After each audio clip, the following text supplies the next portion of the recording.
My class is always what's the word? Disrupting. I'm still working on my pronunciation. Always disrupting. Because if you have those kind of friends, every time they get in trouble, you're gonna get in trouble because you're just next to them. You see, we need to know that you're never gonna be so spiritual that you can say, oh, I'm spiritual, I can go hang with a wrong kind of friend and it's not gonna affect me. This is a devil lie. Because we are saved, but we are still sinners saved by grace. We still struggle. And if we are not, we don't put ourselves in the right condition, we're going to fall. So that's why it's so important to surround ourselves with the right kind of friend. And that's why it's so important for us to be the right kind of friend for our friends. And my husband has an illustration that I'm going to use. So you have a safe person, you see, up here. And you have a unsafe person, but heaven and hell kind of. And the unsafe person will do good things sometimes, so they will come up a little bit, but because they're not saved, they will go right back to their old nature. So their life is come up a little bit and go back to their old nature. The safe person will be here, is being saved by God and is covered by the blood of God. But because we still not saved by grace, once in a while we fall. But because we have the Spirit of God, we come back and here. So it goes like that. Now, for the Christian, we don't want those times to last a long time. So that's why the time when we're done, that's when we need those friends to come and tell us, to comfort us. We want those friends to come and show us the example. We want those friends to come and lead us up to where we should be. So the Bible the book of Proverbs have a lot. If you want to read about friendship, just go read the book of Proverbs. It has so much to say about friendship. And so I'm going to read some of them. Okay, I read some of them. I'm going to read them again. Proverbs 20:19 says, "He that goes about as a talebearer, revealing secrets. Therefore, meddle not with him that flatter with the lips." So don't be a tale-teller. Know what to say and not what to say. Make no friendship with a hungry man, and with a fierce man thou shalt not go, lest thou learn his way and get a snare to thy soul. He said, hunger rests in the bosom of fools. So this is a characteristic we don't want our friend to say, this person, she's always hungry. Nobody want to be around a hungry person. Proverbs 1:10 says, "My son, if sinner entice thee, consent thou not. My son, if sinner entice thee, consent thou not." You're going to have friends in your life. At one point, they're going to come and try to tempt you with stuff you know you should not be doing. You're going to have that friend that will come and try to make you try that drug. That friends are going to come and encourage you to go with that boy. The Bible says do not listen to them. Or it may be you. You're playing a double role, you're kind of pushing, you have a certain face in church, and with your friend, you're the one that's leading the party and telling your friend to do stuff you know they shouldn't do. The Bible says you shouldn't be doing that. Sometime in life there comes a time when you have to lose the phone number of some friends. Because, like the illustration, if you don't let them go, they will put you down. There's a time, if you have Facebook, when you have to unfriend some friends. Because if you don't, they will put you down. The same way you have to guard your heart, you also have to guard the people around you. Because they will influence you.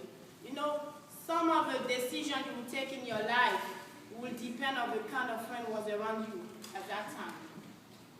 You may have a young girl that got pregnant, and she's all scared, she don't know how she's going to tell that to her parents, and she may have friends around her that will tell her, "Oh, you know what, I know that clinic, you can go and you can have that abortion and nobody will know."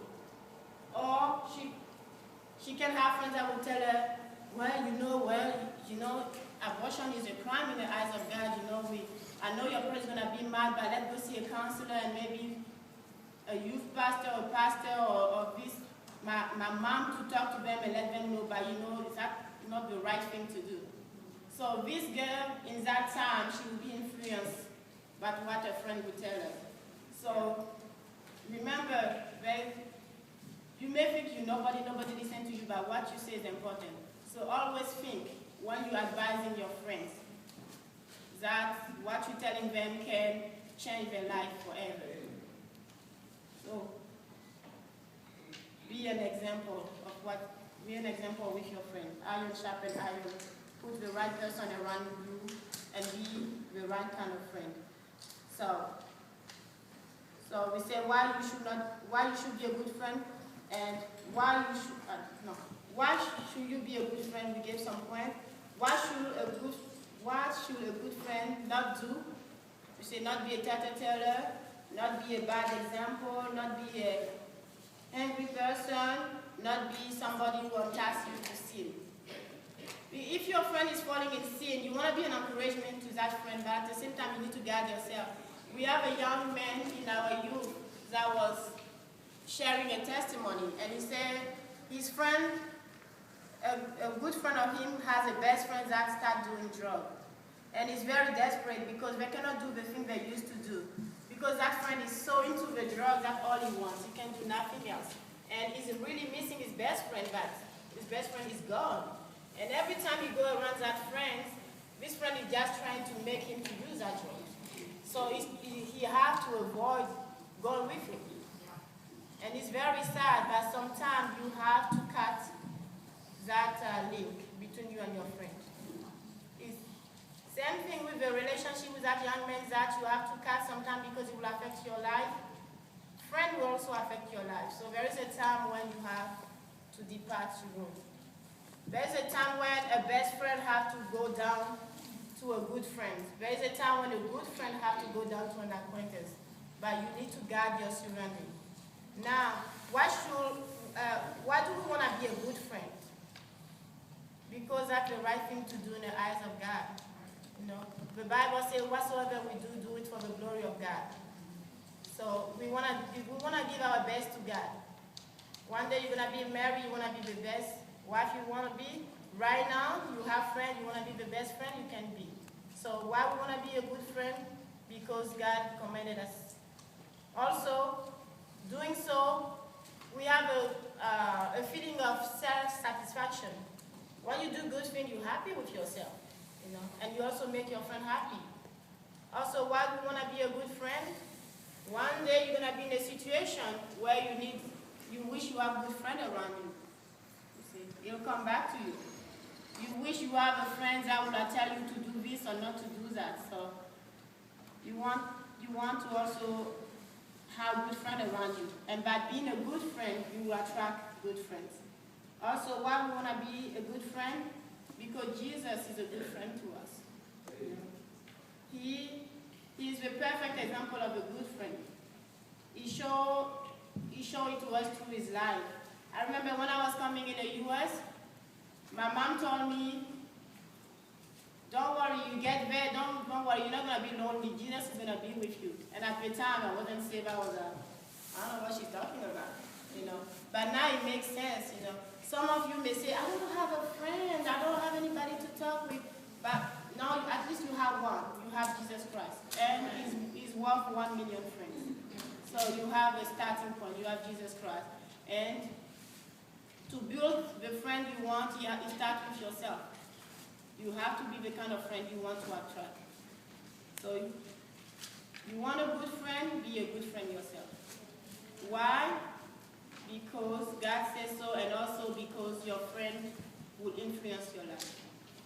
So I really hope that this was a help to you, and that you will go and kind of make a list, like who's my best friend, who are my close friend, we're not going to go to that point, there's not too many. But who is my best friend? Is she saved? Does she love the Lord? Does she live for the Lord? What have I done for her that make her closer to the Lord? What have she done for me that make me closer to the Lord?